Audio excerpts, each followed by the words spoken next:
the UDA party, on my behalf and on behalf of the party leadership, which wishes to congratulate Mr. Sami Douglas Kamau Waweru, aka Ngotho, for the triumphant victory yesterday in the Olkalau by-elections.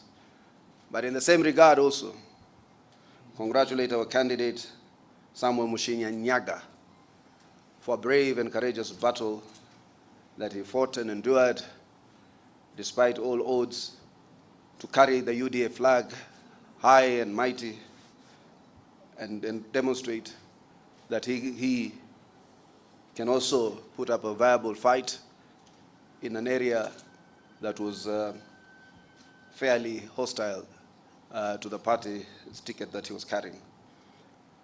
You have to realize that this was a seat we were trying to win. It was initially a Jubilee seat. Jubilee party itself performed very dismally. They got 200 votes.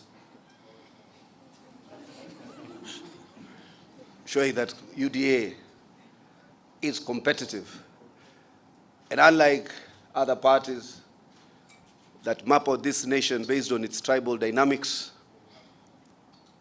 like the DCP and WIPA and others that do not participate in various elections because they are strongholds, they are not traditional strongholds. This particular party, UDA, will not leave out or map out or zone out any part of the country to our competitors.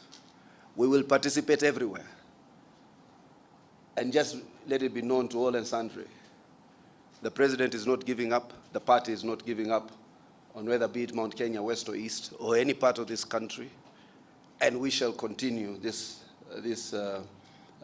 political representation and participation, and we shall compete in every corner of this country in the next general elections.